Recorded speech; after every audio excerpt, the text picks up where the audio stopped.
It was better than Lego. It was better than Lego. It was better than Lego. Bonsoir, bienvenue. Welcome to NRL Fans Radio. That's it. NRL Fans Radio for the preview of the review of the NRL show. Can you tell it's been a bit chaotic today? My name's Mike Keating, and joining me this evening is Geoff Foster. Hello, Geoff. Good evening, mate. Good to see you. Lastminute.com. Yeah, no, unfortunately, no Sadfish with us this week. Paul Cunliffe, he unfortunately has to do some work at the moment for the man. So he can't make it, but he will be joining us next week for the finals game. And an open invitation, if anybody wants to join us next week for the finals preview, you're more than welcome to join us. Feel free, just drop us a DM or drop us a message on Facebook or RL Fans via Sadfish, and we'll let you in. Okay, on to the review of the game. So Manly 42, the Roosters 6, and Panthers 8, and the Eels 6.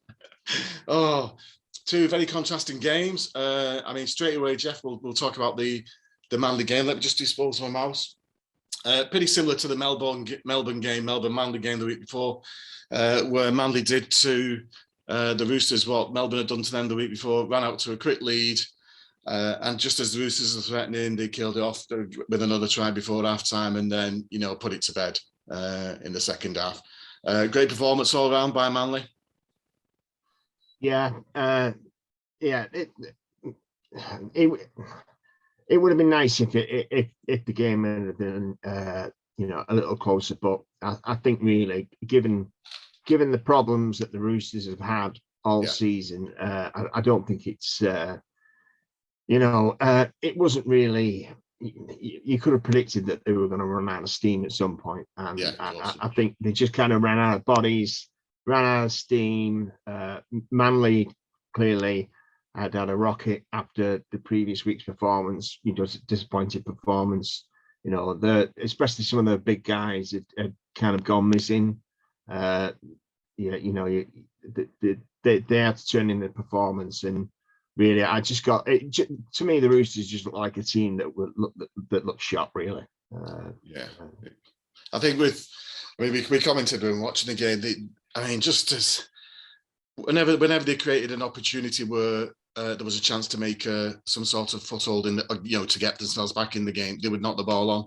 They were coughing the ball up. I mean, I think the completion rates we talked about earlier in the season was at one point they were unbeaten when they were completing at over 75%, and they've certainly not. I think they've won one game since where they've been lower than that, but 71% again. And Manly aren't great completers, but Manly completing up near, I think 79% it was. It was a case that it's a combination of everything that's they've kind of been fighting against, really, isn't it? Their own errors, like say, their own injuries. But we have to say, Manly, they weren't shy about throwing the ball around. Straight from the off, they were at it.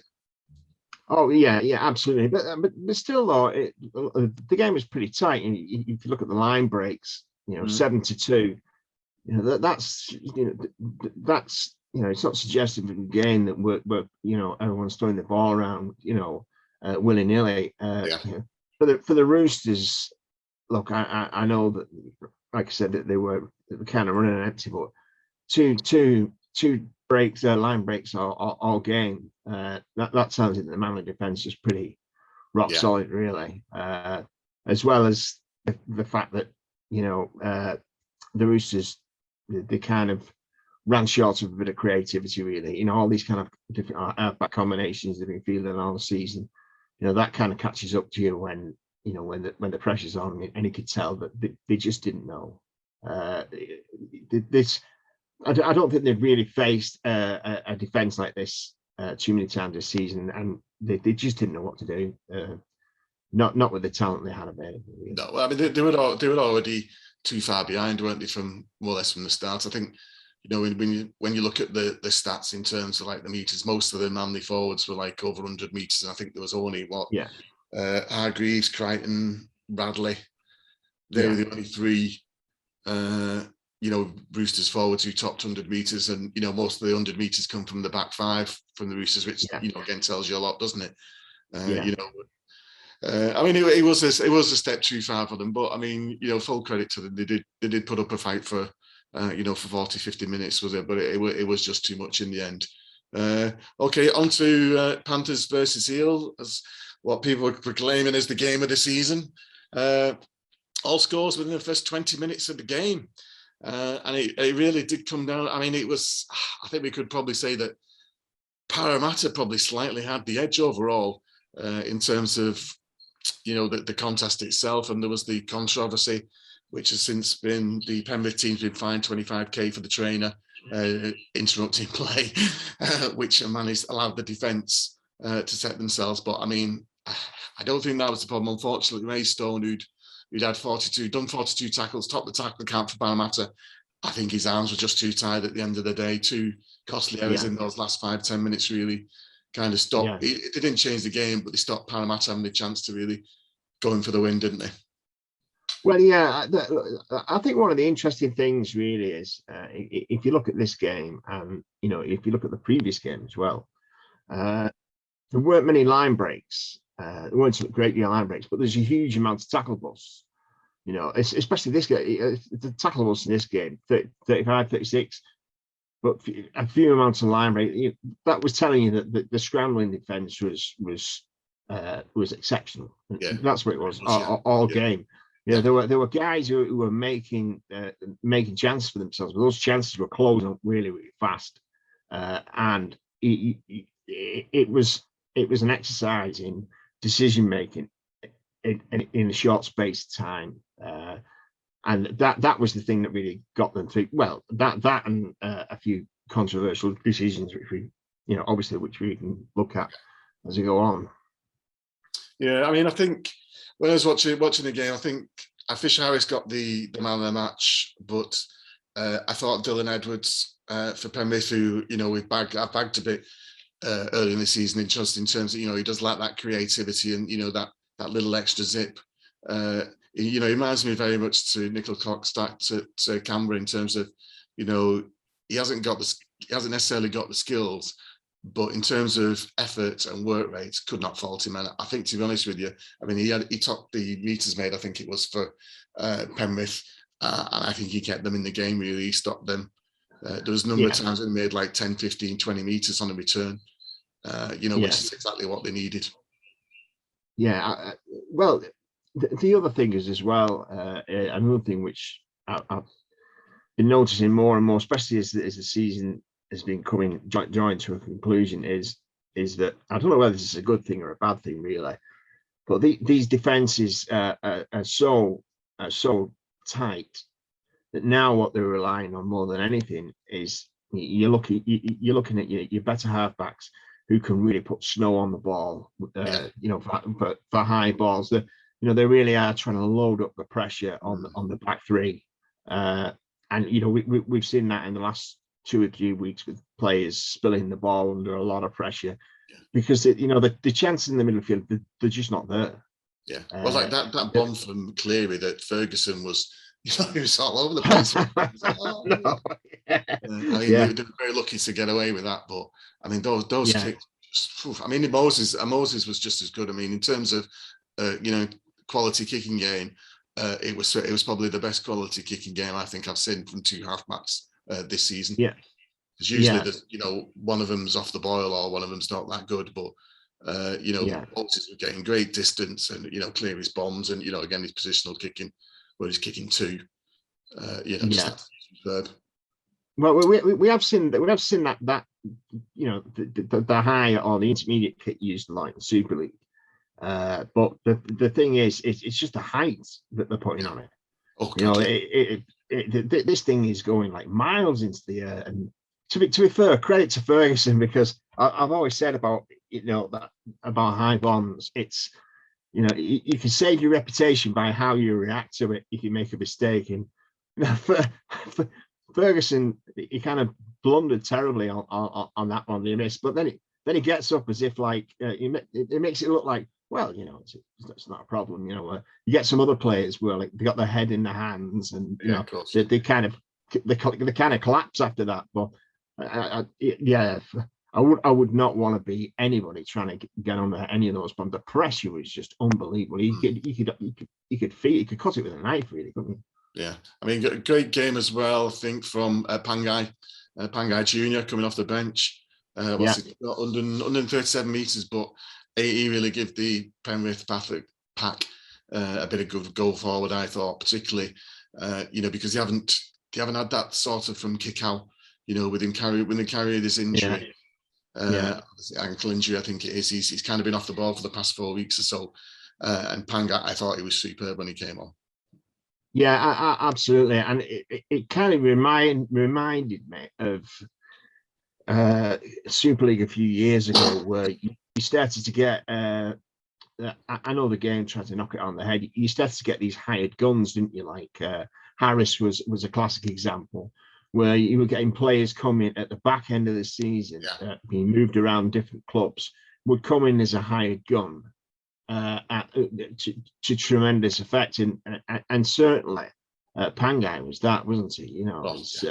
I think you're going to be getting a few teams try to do similar moves if they can manage the next season, because his impact was tremendous, really. Yeah, I mean, I think because we have to bear in mind, though, I think there was a loan system as well. Although he wasn't part of the loan system, I know a few clubs had done the loan, with the COVID, but I think getting a player of his quality at the back end of the season was a great grab for them.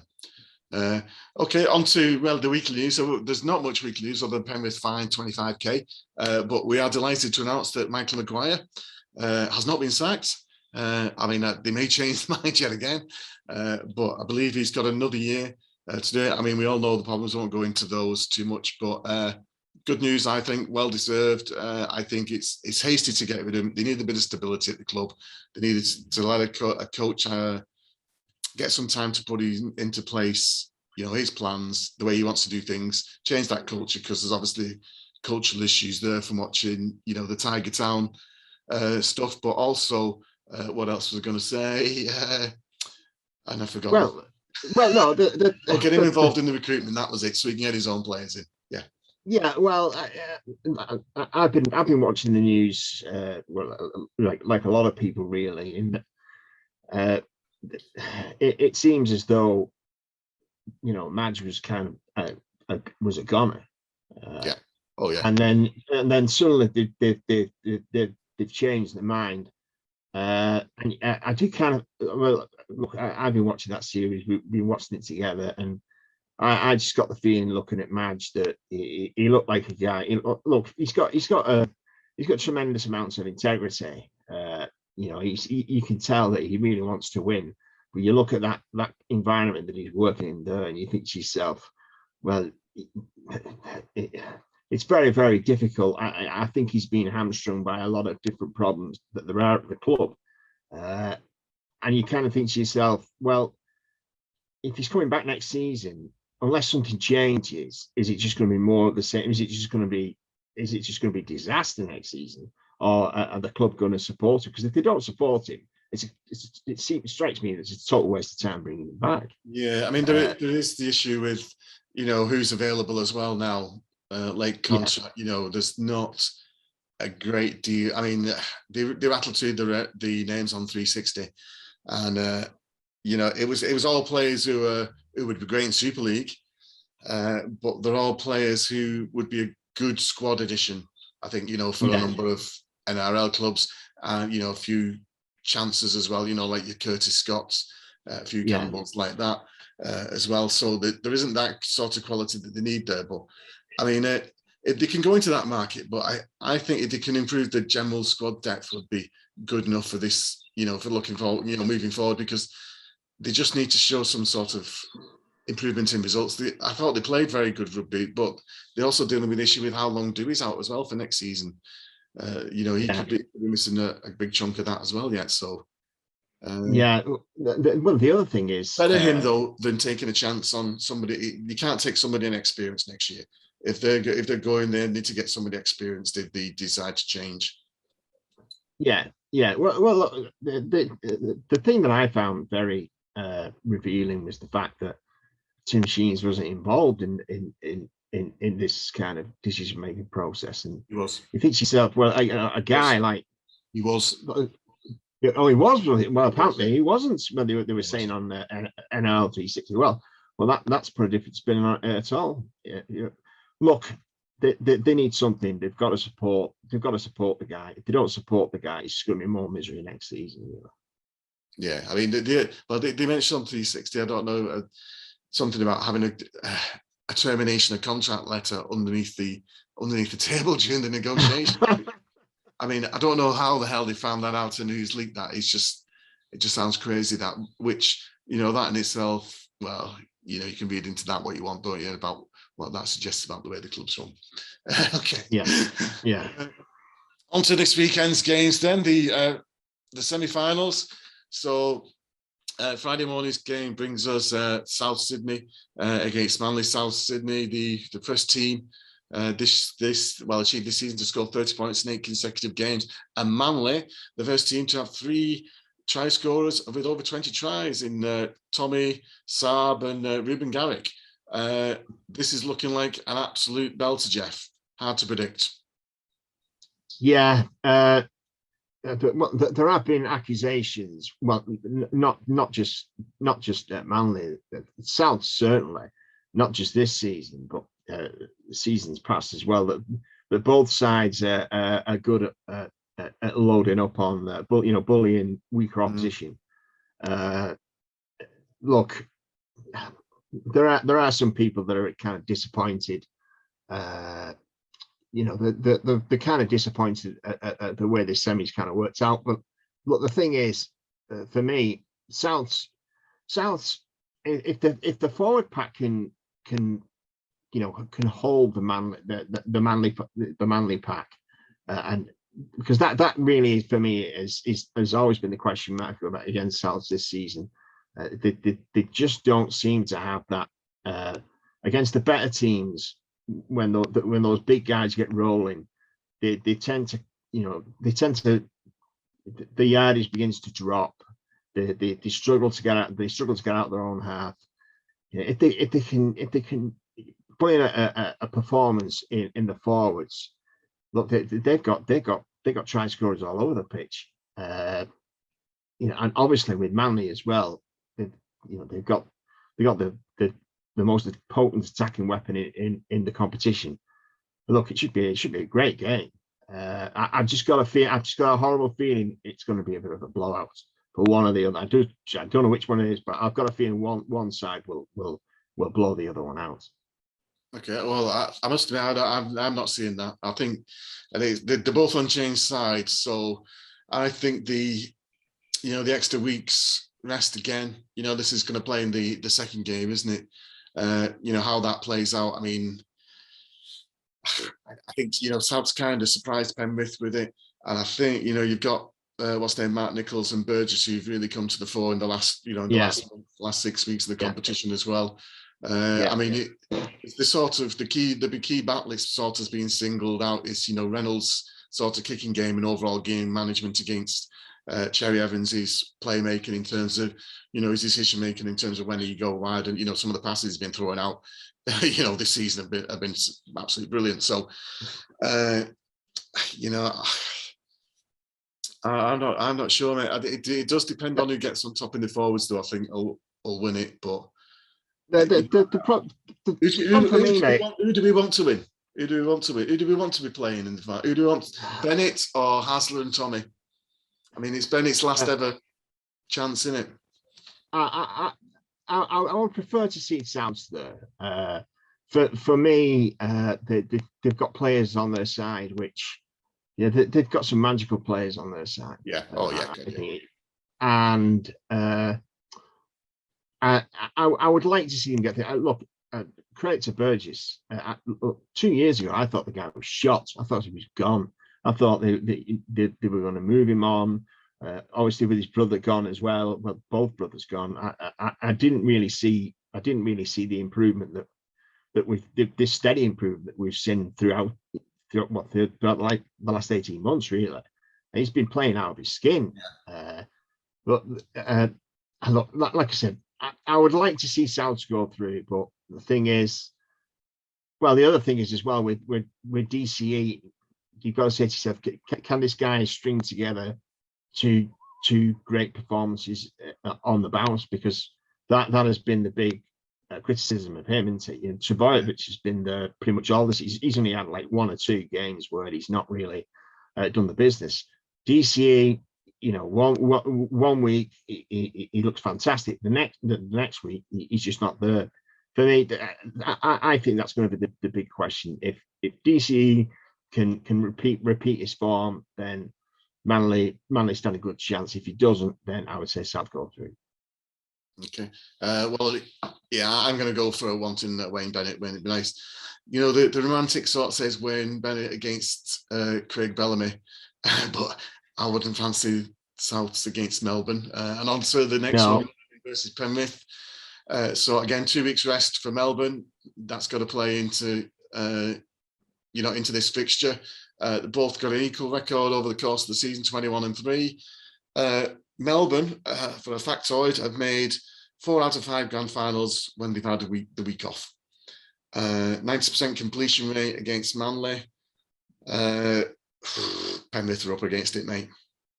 Yeah. I was going to say in the Parramatta game, I should have mentioned it, is that for me, what I can't quite understand is, Penrith must have gone into the start of this season, and you could tell by the way the way they started playing that they were, really disappointed about going out the way they did last season.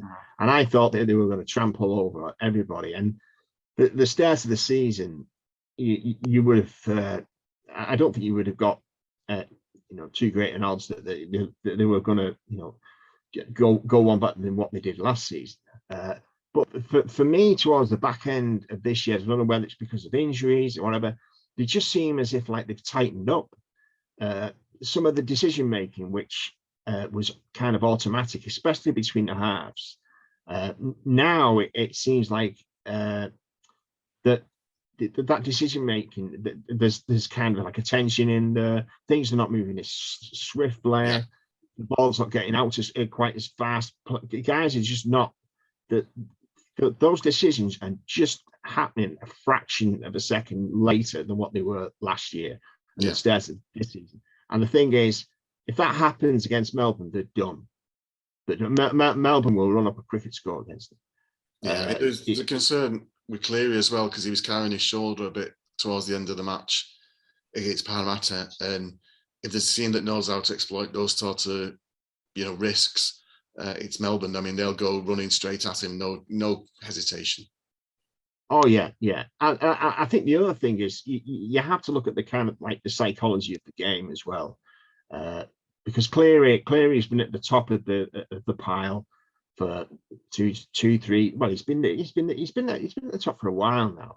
It started off with his performances in State of Origin when it really came to the fore, but the question mark, the kind of arose last season, and certainly is arising this season, is can he get the team over the line? And you just know for a fact that those Melbourne lads are going to be talking. They're going to be chipping away all game. And the thing is, he's really in. I'm not saying he's in the last chance saloon, because he clearly isn't. He'll have a long career ahead of him. He's going to have a lot of success. Yeah. But right now, the most important thing he has to do is he's got to get his team over the hump. Because if he doesn't get him over the hump, then you can start to see it becoming a problem. And we've all seen this happen, not just in. Well, I'm going to, mate, because I think you're pinning too much on Cleary there, because they need to get up on top of the forwards. That's where they need to get up. I know what you're saying about Cleary and getting over the line, but I mean they're missing. There's a chance they could be missing Toto, so they're going to need stuff like Pangai, players like Pangai, because. The one thing they can't afford to do is to fall behind. They can't afford a slow start. No. Got to still be in it at halftime.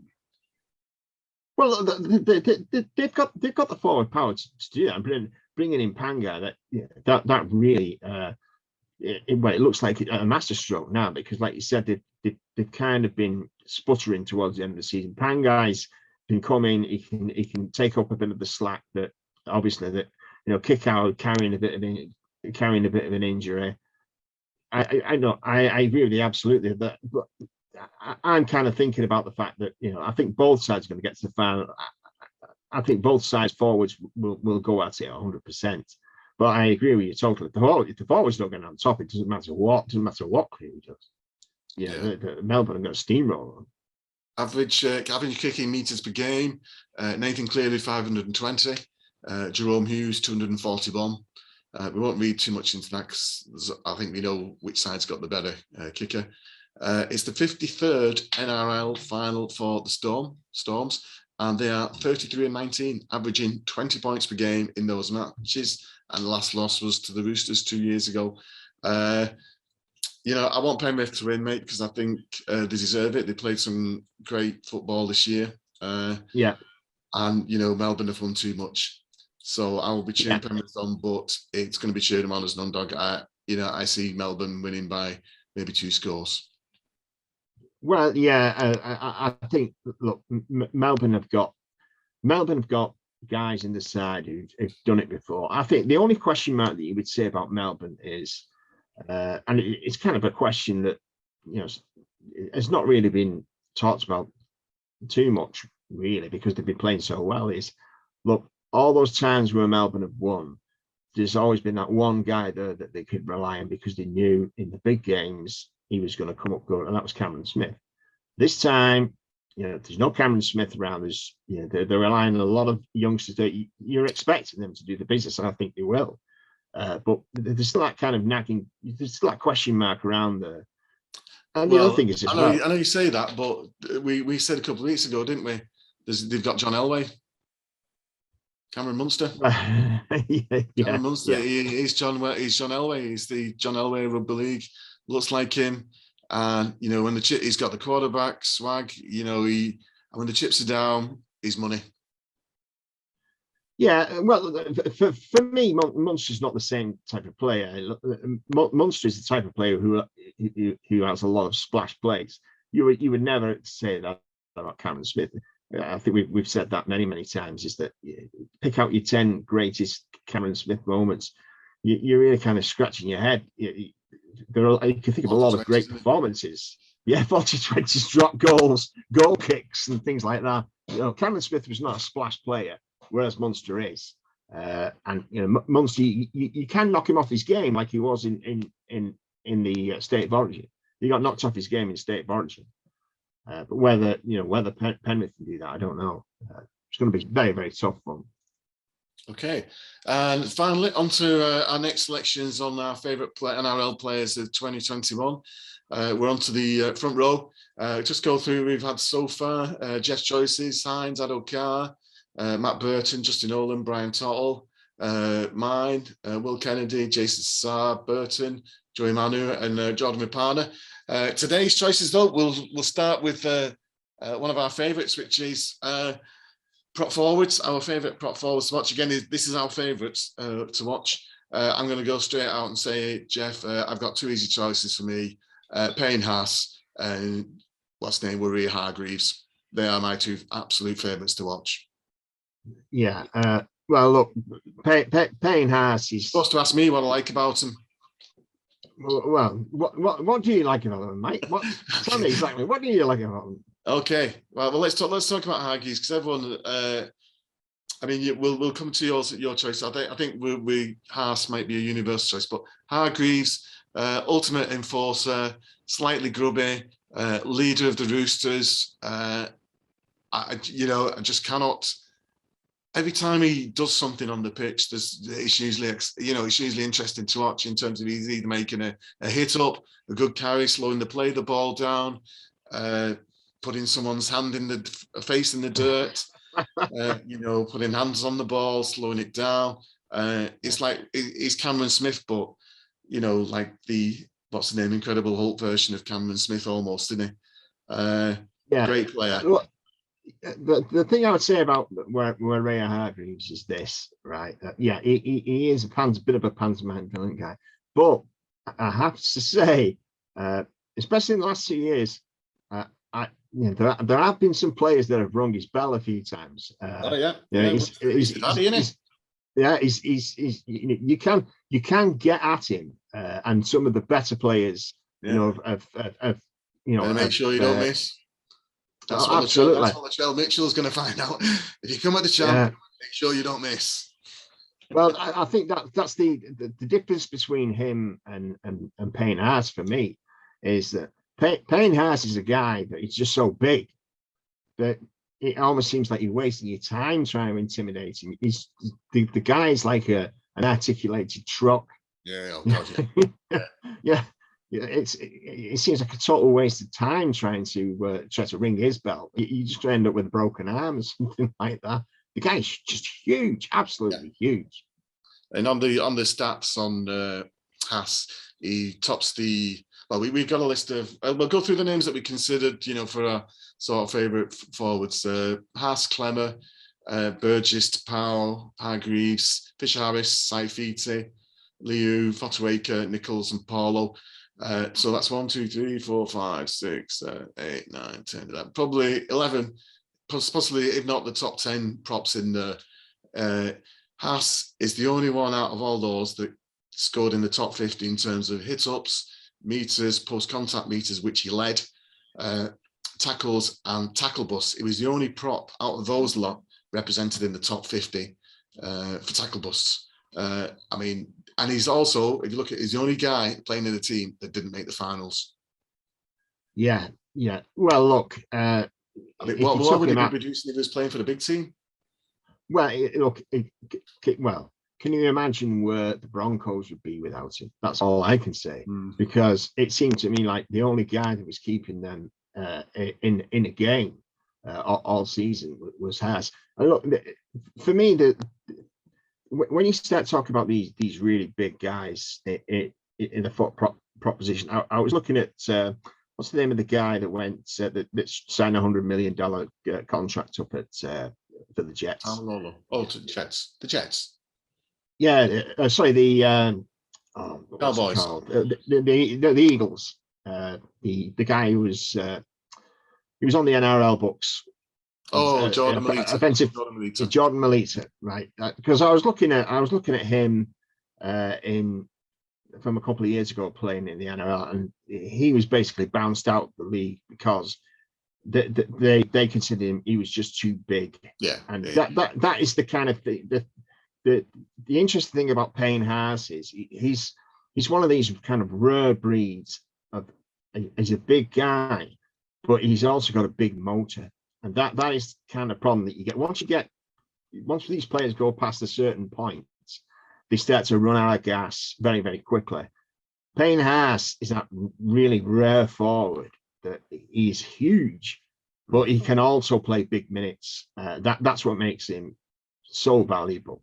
Because there are a lot of big guys in the competition, but after about 10 minutes, 12 minutes, they're blowing bubbles. Payne Haas isn't blowing bubbles. This is a guy that can play big 50, 60, 65 minutes. That's the key with these big forwards.